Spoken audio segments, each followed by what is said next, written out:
Well, it's time for a break from the regular programming right now, and it's to talk about the other thing that's really important to keep nurtured in these really strange times that we find ourselves in. This has never happened before, and as musician Tim Rogers said last week, it's really important to check in and see how we're going when it comes to mental health. No one really knows how we should be approaching this experience, so we've got a panel here for you of experts who can share with us some of their tips when it comes to just simply finding the motivation to exercise, which I think we all know doesn't matter what we've heard, but I think we know it deep in our hearts. Exercise and physical activity is just a huge factor in maintaining our mental health. So with us today, we've got psychologist Franco Greco, personal trainer and martial arts master Wiki Yu, and test cricketer and also the captain of the New South Wales state cricket side, Peter Nevill. Hello to you all. Hi. Hi, Myf. Great to see you. Now, I'll start with you, Franco. As a psychologist, can you tell us why exercise is really good for our mental health? Well, exercise is so important, really, because it really stimulates the dopamine system in our brains. It makes us active. And so for people who are feeling have mental health issues like depression, anxiety, it's a good way of actually just increasing activity. So particularly if you're depressed, right? So it's one way of actually just increasing your mood, making you feel more alert, more able to be more cognitive ability, more agile in the way you approach life. So and a lot of studies have found that that exercise does increase your cognitive abilities, your flexibility, your capacity to reduce your symptoms around depression and anxiety. Are people experiencing depression and anxiety more in this time where we find ourselves socially isolating and being in lockdown, essentially? Is that on the rise, and can mental health be improved simply by getting outside? Yeah, sure. Actually, I think a lot of people now are starting to realise that how important exercise is. And I think if you do a survey of people, they realise actually there's a lot of people outside, aren't there? Like in terms of just walking around the block, having breaks. They're realising actually after a few weeks of being socially isolated, actually going out and doing things actually helps them. And a lot of the feedback that people are providing back to me is saying, actually, I really do want to go outside, and I find it really helps me cope with the day more effectively. Yeah. And if you don't do that, that's definitely going to happen. I think that a lot of research have found that people who don't exercise, who don't have a lot of active activities in lifestyle, can lead to increase in depression and anxiety. Now, Wiki, I'll go to you. You're a personal trainer, but you've done so much more than that in your career. You're a martial arts expert as well. You've got a more holistic approach to training and exercise. Can you explain that? And why does it work, say, for people like me? And I'll throw myself under the bus here. I struggle to exercise, even at the best of times, even though I know it's good for me. What's your approach with people who's experienced that, especially at this time? So yes, a lot of people are going to be struggling to actually motivate themselves, especially during this scenario or this situation at the moment. So I think it's important that, humans require connection. It's a really big thing, whether it's connection physically, whether you're coming into a space to train, or whether even just, as Franco said, walking around and having that connection with their community. So I think one of the big things that we need to think about is we may not necessarily be able to get to our training space, the usual training space, or even you might not actually do a lot of that on a daily basis, but due to our mental health, our, even things like boosting our immune system, all those things are going to be, there's a lot of great benefits, not only just the physical part of it, but the mental part of it that's going to be really going to help you through this period. So motivation wise, there's a lot of great things we can do, but really sort of finding connection with getting family members in as well as friends, and getting accountability to go through that and having a schedule with you to follow as well. Those are the things that you probably want to be looking at in terms of motivation, and those are just the key starters to figure out how we can get ourselves moving more to improve our mental and our physical health. Yeah, I've got to admit, Wiki, I go outside and I see a lot of people in active wear, but I'm not sure how active they're being right now. I'm wearing it right now. I've got a nice top on, but I've got my tracksuit pants down on the second part. we all want to do this. Is it as simple as making routines for ourselves? I think it is. I know that routine may not necessarily seem, for some people it's quite challenging. But I think having a regular routine to some extent, or starting a new routine to help you with it, would be a great way. So in the last session that you guys spoke about, the last sort of live talk, you guys mentioned about, getting to bed early and getting up and getting dressed. Even if you're getting dressed into your tracksuit pants, it's good to basically put some clothes on, get out, get into a routine, whether it's getting breakfast and then going for a walk, coming back, doing some work, and then going out for a walk before you have lunch. Having a bit of a routine will definitely help you get into that, even if you're not going to hit every step. Yeah. Pete, as a cricketer, I'm really interested to know what your life looked before COVID-19 and what it looks like now, and how you manage in these times when you can't go out to the gym and you can't see your teammates. What's going on in your world? Yeah, so we lost probably the last week or two of our season, so probably pretty fortunate in that sense compared to some other sports. So now it's our structured off season at the moment, but certainly not the off season we were expecting. So now, my exercise routine, and sort of Wiki spoke there about routine. Athletes crave structure and routine, and that's something that I'm putting in place now with my wife at home, making sure that every day we're doing something together, doing something active, whether that's just in the lounge room after we put the 1-year-old down for a nap, or getting out and walking the dog. Yeah. Is it hard though? I mean, you're a professional sports person, as are you, Wiki, but is it hard for you, Pete, even in these times? This is something you know how to do. Have you struggled a little bit? Because it'd be nice to hear that those of us who are really struggling sometimes, we know that physical activity is important because it's great for our mental health, but it's that sort of next step. Have you had any moments, Pete, where you felt this is a bit hard and confusing? Absolutely, especially when I don't have someone breathing down my neck to be doing it, which is something that we'll have throughout the whole season. We'll be held to account to make sure we're doing everything that needs to be done. So, and I suppose in this situation, it's easy to slip into the routine of just being on the couch and not pushing yourself to exercise. But when I do, when I start getting back into that and structuring it for myself, and having a real routine, that's when I find that I'm energized for the rest of the day. I'm a lot more positive, my mood lifts, and has all those sort of knock-on effects. Yeah, you mentioned the couch. It's the best place to be when you're stuck at home, but it's also not great for you. And we can still go outside, we can still go walking, we can still go to parks. Wiki, people are watching this right now, and they're watching comedy and they're watching live music and they're relaxed and probably having a drink.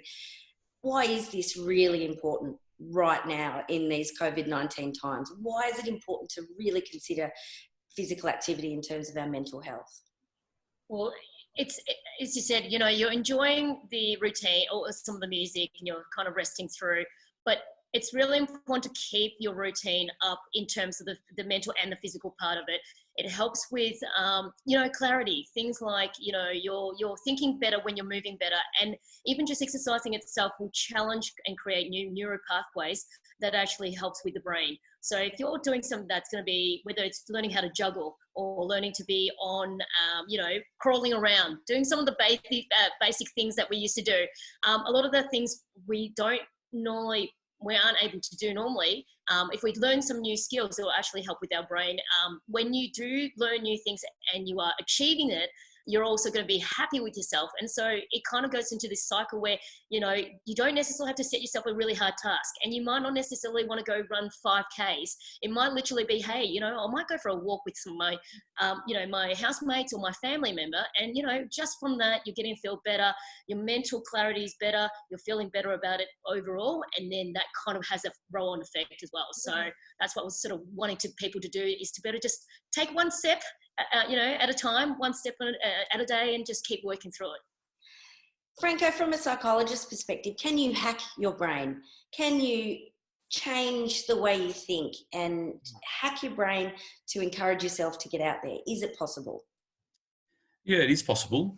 I think the thing about it is you need to start with something that you want to do, not something that you should do. So you may want to say, well, like I don't want to do push-ups, but I actually wouldn't mind walking. So find something that you would like to do. Just find an exercise that you think, okay, I wouldn't mind doing that. And then if you want to develop a routine around that, just sort of aim at a very low base. I'll walk around the block or walk around and then, and just do that. And what happens is that it feeds into itself. What we talked about earlier, it sort of feeds into, people get sort of motivated by that and they do it regularly. So it becomes more of a repetition, but also it's the emotional connection to it as well that people find. So it's that element around, if they do more, they should do 2 blocks or they might do 3 blocks. And that sort of feeds in itself. And people find, and particularly if you find you get a buddy to do it with you, and that encourages you, and they said, actually, you're doing really well. That level of reinforcement and an emotional connection actually makes it a routine exercise. So you can actually change the neural pathways. We're sort of cognitive misers. We want to do the things that are the easiest available to us.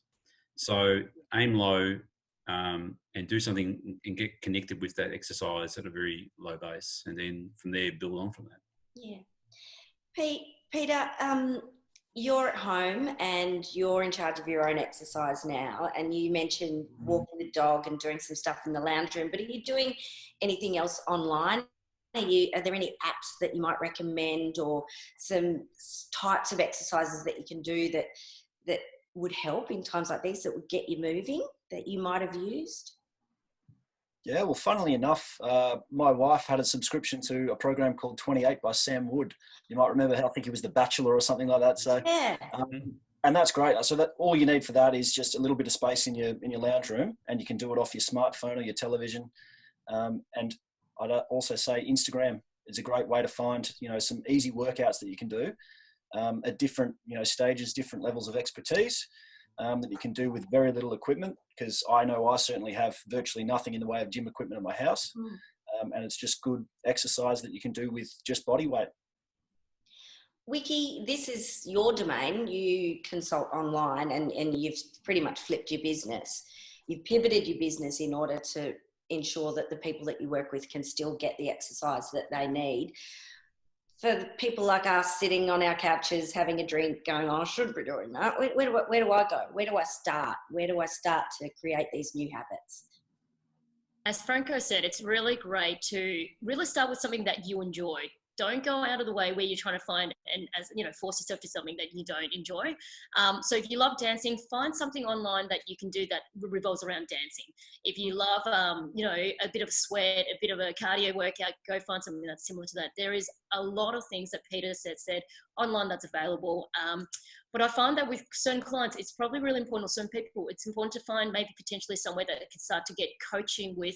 So there's a lot of sort of, different products at the moment online in terms of whether, you've got Sam's sort of program where you can play something online and you watch and you do it with them, or you've got something similar to what we offer, which is basically something where we have a small group training online virtually and we coach them through it so that there's always feedback consistently or constantly, so that you're not kind of hoping you're doing it correctly and then finding yourself injured and then coming back going, God, that was crap. That was it. And, in some versions that we've got, like where it's virtual, we get that connection with the community. So, start with, they might come in, they might have a bit of a chat amongst themselves. They ask how each other's day is. They get that interaction and then they go in, work really hard together. And then, when they finish, they're like, this is awesome. So there's a lot of products at the moment out there, and you've just got to find something that suits you. As Franco said, even if it's just simple things such as go for a walk around the block, get some fresh air. You see a lot of people walking around, that interaction saying hi and bye is just a great start. You don't need to go and find yourself something really complicated. You don't need a lot of equipment to get moving. If we can master our own bodies, we're doing amazing. That's good. That's good. So start small and then build it up. But Peter, I want to know, how are you practicing your batting and bowling? How's that going on inside your house? Do you have to do things like that to keep your skills up? Or is this just something you've gone, I can't do that right now? The very simple answer is I'm not. So this is usually our annual leave period. So everyone downs tools, so to speak. So there won't be any skills training. I think our pre-season is due to start in just under a month, which is very ambitious, I would think. So no doubt that'll be modified somehow. And I'm actually not sure when we'll be picking up the bats and balls again. So hopefully not the too distant future. Franco, before we wind up, Peter just said then, I'm not sure when. There's that element of uncertainty at the moment with these COVID-19 times. We don't know when this is going to end. What are your tips for keeping us positive and motivated with that in mind? Because it is difficult. It's hard to find inspiration and motivation to go out and exercise when you're like, oh, I don't know what's going on. You know, all of our life is upended at the moment. So what are your tips there? Yeah. Well, I think it's all the things that that people have been talking about. Really, it's about being connected to people. Being connected to people is really quite important because everyone's going for the same thing, and you can learn of other people as well. But you can also share what's going on for you because other people have experienced the same thing. Trying to control what you can control. So you can control actually exercise. You can actually do things in the house. You can walk around the block within safe social distancing approaches, and you can do that. So there's trying to find the things you can control, but also I think also just not being totally engaged in the news around COVID-19 as well, which is really quite important. There's a lot of information out there. So being able to just focus on the news once a day, for example, about if you want to, or every 2 days, it's really important to just minimise the amount of I guess a lot of that news that's out there at the moment, which could make people more anxious at the moment than they normally would be. So it's a bit managing that uncertainty in the sense of just focusing on what you can control, but also recognising that there's things that sort of out of your control too that you can't actually influence as well. And exercise is one you can control. That's a good tip to know. And if that helps us with our mental health and our kind of emotional stability as well, that's fabulous. I love that idea. Yeah. I'm going to go out for a walk straight after this, I reckon. What about you, Wiki? What's your hot tip for getting through this very uncertain time where we don't know when it will end and we don't know what the future holds? And some people are even terrified of losing their jobs too. Like, what's your hot tip for them to get through this with minimal damage? Yeah, I think it's creating a new routine and changing the way you think about the situation, minimizing the sort of, I guess, the negative news that might be coming through, and taking a different approach in terms of what we have right now. I think it's a little bit of a different time. We actually have a chance to stop and think about what we want to actually create and bring into our schedule and our lives. This is a really good opportunity. Most of us aren't traveling 2 hours a day to get to and from work. We've gained 2 hours. What are we going to do with that amazing time that we normally don't have? And I think flipping the coin and having a look at it and think, well, okay, well, what do I want to actually have in my schedule and in my life, and what's going to make me happy and healthy? And I think choosing for things like exercising to help with your physical and mental health, as well as just, family time. Again, we may not necessarily be able to go and visit our families, but jumping on Zoom and actually having a chat to friends and family to keep that connection happening, and finding things that we enjoy that we might not have had time to do, and actually doing that. So go and learn some new skills and make the most of the time that we might have at the moment. And I'm sure, although some families are at the moment probably finding it more hectic with school, homeschooling and things like that, I think it's just more about finding what is really the priority in your life and what's really important, and then focusing on that at the moment just to get through and take a day at a time. Don't worry about, looking too far ahead. Enjoy the moment a little bit as we can. Peter, do you have a hot tip for surviving these uncertain times? Yeah, I couldn't agree more with Wiki there. I suppose for me, it's been about focusing on what I do have, not what I don't have. So I've been very fortunate to be, instead of being away on tour, I'm getting to spend a lot of time with my 1-year-old daughter, teaching her to walk, a lot of time with my wife and my misbehaving dog. So it's been a bit of a silver lining in that respect, and trying to have that sort of glass half full attitude, I suppose, is sort of the thing that's helping me the most. Yeah. Anything else anyone would like to contribute that they felt they haven't covered? thus far that could help anyone watching at home? I guess one of the things I just wanted to share a story from a client. Yeah. I'm happy, and she's happy to share this. But she's always worked, really long hours and never ever taken a break. And now she's in between jobs, and she can't find another job. But she actually really enjoys being at home, and she found it actually initially quite scary, right? How is she going to cope? But actually now she's starting to realise, actually, I can actually cope with this. And she's starting to contemplate, she's got a sort of husband that they're contemplating having a child that they never really sort of thought about before. So it's actually really giving people an insight into another life that they normally probably wouldn't have access to, have time for. So it's really interesting how that might happen. Yeah, that's a really good point. Maybe it's an opportunity for us all to have a think about what is important and how we can make it happen and make our lives a little bit kinder and a little bit better in the future. That could be great. Thank you all for your expertise today. I've really enjoyed learning from you, and I am motivated, I promise. I love the idea of small steps. I think that's a wonderful thing. Don't set the bar too high, not to your level as elite sports people, but small steps, and we can all get there, and it's all going to work out and be helpful for our mental health in the long run. So look, thanks so much, Franco, Wiki and Peter. It's been an absolute pleasure.